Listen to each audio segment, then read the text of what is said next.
السلام علیکم ورحمۃ اللہ وبرکاتہ. میرا نام ہے محمد طلحہ بریلی اور میرا نام ہے محمد احمد رضا. اور آج ہم ایک ویڈیو پر ریئیکٹ کرنے جا رہے ہیں. تو اگر آپ نے ویڈیو کو لائک نہیں کیا تو جلدی سے ویڈیو پر لائک کر کے چینل کو سبسکرائب کر لیں. بہت ہی زبردست ویڈیو ہونے والی ہے, تو جلدی سے سٹارٹ کریں گے. اگر آپ نے ویڈیو کو لائک کر لیا ہے اور چینل کو سبسکرائب کر لیا ہے تو ہم چلیں شروع کرتے ہیں ویڈیو.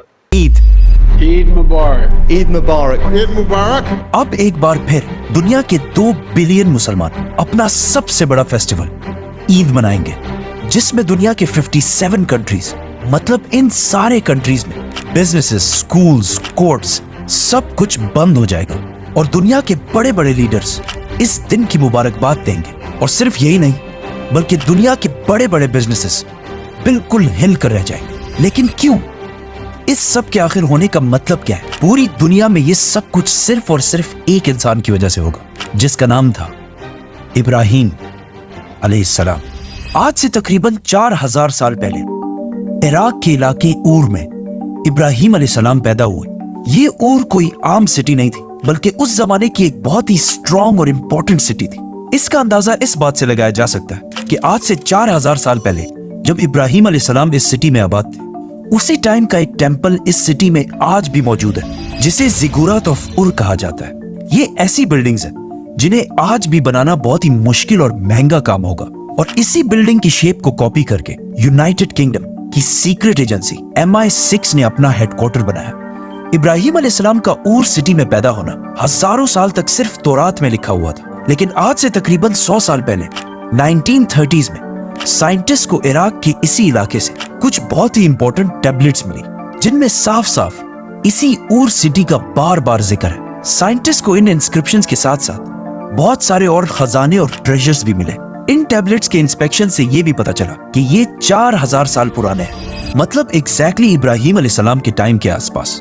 ان بلڈنگز, انسکرپشنز اور خزانوں کو دیکھنے کے بعد اب دنیا کے بہت سارے سائنٹسٹ اس بات کو بھی مانتے ہیں کہ یہ سٹی اور اس زمانے کی دنیا کی سب سے پاورفل اور سب سے بڑی سٹی تھی. which means ابراہیم علیہ السلام کسی چھوٹے سے گاؤں میں نہیں, بلکہ اس وقت دنیا کی سب سے طاقتور سٹی میں پیدا ہوئے تھے. جیسے کہ آج کوئی نیو یارک میں پیدا ہو, اور اس سٹی میں بھی ابراہیم علیہ السلام کسی عام گھرانے میں نہیں, بلکہ ایک بہت ہی طاقتور شخص کے گھر میں پیدا ہوئے تھے, جن کا اس سٹی کے بادشاہ کے ساتھ بہت کلوز تعلق تھا. لیکن ابراہیم علیہ السلام جوانی سے ہی اس سٹی میں بالکل بھی خوش نہیں تھے, اور ہمیشہ ہی اس سٹی کے اسکالرز اور علماء کے ساتھ جھگڑتے رہتے تھے, کیونکہ اس سٹی میں لوگ ایک خدا کے بجائے بہت سارے بتوں کی عبادت کیا کرتے تھے. اور ان بتوں میں سب سے طاقتور بت تھا مردوک, جسے یہ سب سے بڑا خدا مانتے تھے. اور ان سارے بتوں کی عبادت کے لیے اس سٹی میں بہت سارے ٹیمپلز بنائے گئے تھے, جن میں سے ایک, ایز آئی سیڈ, اتنا عالی شان ٹیمپل آج بھی دنیا میں موجود ہے. ایک دن ابراہیم علیہ السلام اپنے لوگوں کو ایک بہت ہی امپورٹنٹ پوائنٹ سمجھانے کے لیے اس سٹی کے ایک ٹیمپل کے اندر گئے, اور ایک کھلاڑی لے کر ان سارے بتوں کو توڑ دیا سوائے سب سے بڑے بت کے, اور پھر اس کھلاڑی کو اسی سب سے بڑے بت کے اوپر ڈال کر وہاں سے چلے گئے. جب اس شہر کے لوگوں نے آ کر یہ سب کچھ دیکھا تو وہ سیدھا ابراہیم علیہ السلام کے پاس گئے. تو ابراہیم علیہ السلام نے کہا کہ ہو سکتا ہے اس بڑے بت کو ان ساروں پر غصہ آیا ہو, اسی لیے اس نے ان ساروں کو مار دیا ہو. انہوں نے کہا کہ یہ تم کیا کہہ رہے, بت تھوڑی کچھ کر سکتا ہے.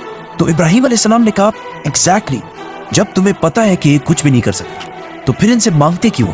لیکن اس بات پر ان سب کو اتنا غصہ آیا کہ انہوں نے ابراہیم علیہ السلام کو عبرت بنانے کے لیے اس سٹی کے بادشاہ کی مدد سے ایک بہت بڑی آگ تیار کی.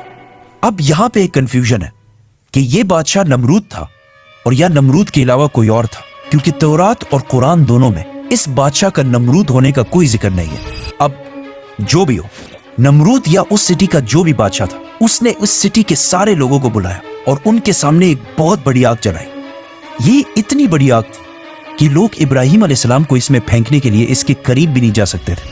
اسی لیے انہوں نے ابراہیم علیہ السلام کو دور سے پھینکنے کے لیے ان کے لیے ایک کیٹاپلٹ یا ایسی ہی کوئی چیز تیار کی تاکہ انہیں دور سے پھینکا جا سکے. یہ سب کچھ اور سٹی کا ایک بہت بڑا کراؤڈ دیکھ رہا تھا, جو اس وقت دنیا کے سب سے طاقتور لوگ تھے. اور اس سارے کراؤڈ میں ابراہیم علیہ السلام کو سپورٹ کرنے والا کوئی بھی نہیں تھا سوائے ایک شخص کے, ابراہیم علیہ السلام کے بھتیجے لوط علیہ السلام, جو اسی کراؤڈ کے اندر موجود تھے. جیسے ہی ساری تیاریاں کمپلیٹ ہوئی تو آگ میں پھینکے جانے سے پہلے ابراہیم علیہ السلام نے صرف اور صرف ایک ہی بات کہی کہ میرے لیے صرف اللہ ہی کافی ہے. اور آخر ابراہیم علیہ السلام کو انہوں نے آگ کی طرف پھینک دیا. لیکن ابراہیم علیہ السلام اس وقت دنیا کے سب سے طاقتور لوگوں کے سامنے بالکل صحیح سلامت اس آگ کے درمیان سے چل کر باہر نکلے.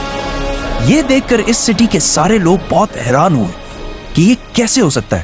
لیکن اس کے بعد یہ سارے لوگ اتنے ڈر گئے کہ انہوں نے دوبارہ کبھی ابراہیم علیہ السلام کو نقصان پہنچانے کی کوشش ہی نہیں. اس سب سے کچھ ہی عرصے بعد ابراہیم علیہ السلام اس علاقے کو چھوڑ کر اپنی بیوی سارہ اور اپنے بھتیجے لوط علیہ السلام کے ساتھ فلسطین، جسے اس زمانے میں کنعان کہا جاتا تھا، اس کی طرف روانہ ہوئے. پھر لوط علیہ السلام انہیں چھوڑ کر ایک دوسری سٹی کی طرف گئے اور وہاں جو ہوا اسے ہم پھر ایکسپلین کریں گے، تو سبسکرائب. لوط علیہ السلام کے جانے کے بعد ابراہیم علیہ السلام یہی فلسطین کے علاقے میں اپنی فیملی کے ساتھ رہنے لگے اور آہستہ آہستہ یہاں بہت اچھی طرح سٹیبل ہو گئے.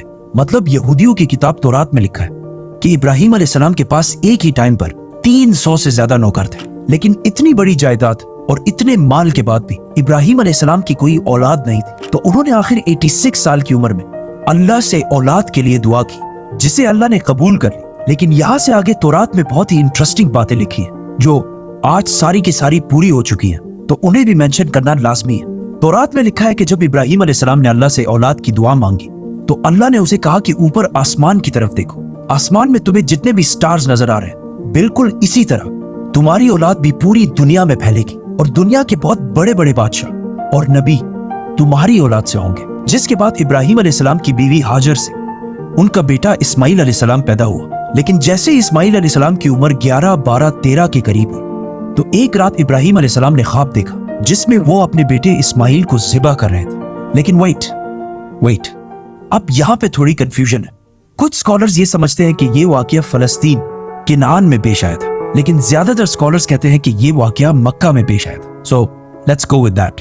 تورات میں لکھا ہے کہ اسماعیل علیہ السلام کے پیدا ہونے کے بعد ابراہیم علیہ السلام زیادہ اٹینشن اپنی بیوی سارہ کے بجائے ہاجر اور اس کے بیٹے اسماعیل کی طرف دینے لگے، جس کی وجہ سے ان کی بیوی سارہ کے دل میں ہاجر اور اس کے بیٹے اسماعیل کے لیے تھوڑی پیدا ہوئی. لیکن قرآن میں صرف اتنا لکھا ہے کہ یہ سب ابراہیم علیہ السلام نے اللہ کے کہنے پر کیا تھا. ابراہیم علیہ السلام اپنی بیوی ہاجر اور اسماعیل کو لے کر فاران کے ڈیزرٹ کی طرف روانہ ہوئے، جسے آلموسٹ آج یہودی بھی عرب میں یہی مکہ کے آس پاس سمجھتے ہیں. فلسطین اور مکہ کے درمیان آلموسٹ 1400 کلومیٹر کا فاصلہ ہے، which means انہوں نے پیدل آلموسٹ 1 مہینے کا سفر کیا ہوگا، اور اگر گھوڑے یا اونٹ پر کیا ہو آلموسٹ 17 یا 18 دن لگے ہوں گے. ابراہیم علیہ السلام نے انہیں فاران کے ڈیزرٹ کے بالکل ایک خالی اور ویران جگہ پر لا کر چھوڑ دیا اور وہاں سے واپس فلسطین کی طرف روانہ ہوئے. ان کی بیوی ہاجر نے 2 بار پوچھا کہ آپ کیسے ہمیں ایسے اکیلا چھوڑ کر جا سکتے ہیں، جس پر ابراہیم علیہ السلام نے کوئی جواب نہیں دیا. تیسری بار انہوں نے پوچھا کہ کیا یہ سب کچھ اللہ کی طرف سے، تو ابراہیم علیہ السلام نے مڑ کر دیکھا اور کہا ہاں، اور پھر وہاں سے چلے گئے. اب اس کے کچھ ہی عرصے بعد ہاجر اور اسماعیل کے پاس پینے کا پانی بالکل ختم ہو گیا، اور اسماعیل علیہ السلام جو بالکل چھوٹے سے بچے تھے ان کی حالت پیاس سے بہت ہی خراب ہو گئی، جسے دیکھ کر ان کی ماں ہاجر مدد ڈھونڈنے کے لیے سب سے قریب والی پہاڑی صفا پر چڑھی، لیکن وہاں انہیں دور دور تک کوئی نہیں دکھا. پھر وہ وہاں سے واپس نیچے آئی اور دوسری پہاڑی مروہ پر چڑھی، اور اس طرح انہوں نے صفا اور مروہ کے درمیان 7 چکر لگائے.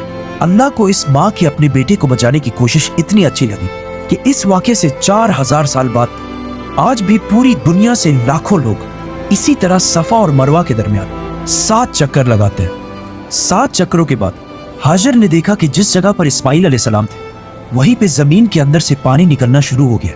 تو انہوں نے فل سپیڈ بھاگ کر اس پانی کو جمع کرنے کی کوشش کی، لیکن یہ پانی اتنا تیزی سے نکل رہا تھا کہ وہ بار بار اسے زم زم کہنے لگے. It literally means stop, stop. جس کا مطلب ہے رک جاؤ، سٹاپ. یہاں تک تو اس سٹوری کا سب کو پتا ہے.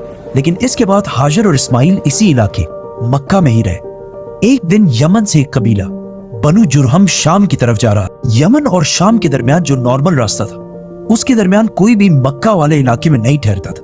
لیکن اس بار جب یہ قبیلہ مکہ کے پاس سے گزر رہا تھا تو انہوں نے آسمان میں کچھ ایسے پرندے دیکھے جو ہمیشہ ڈیزرٹ کے پانی کے اوپر ہی پائے جاتے تھے، اور ان پرندوں کو فالو کرتے کرتے یہ لوگ اسماعیل اور ہاجر تک پہنچے. اور یہ سب پہلی بار اس علاقے میں اتنا پانی دیکھ کر بالکل حیران ہو گئے، اور اس طرح یہ یمنی قبیلہ پہلی بار مکہ میں سیٹل ہو گئے، اور آہستہ آہستہ باقی لوگ بھی اسی علاقے میں جمع ہونے لگے. اور کچھ ہی عرصے میں مکہ، شام اور یمن کے درمیان ایک بہت ہی امپورٹنٹ سٹی بن گئی.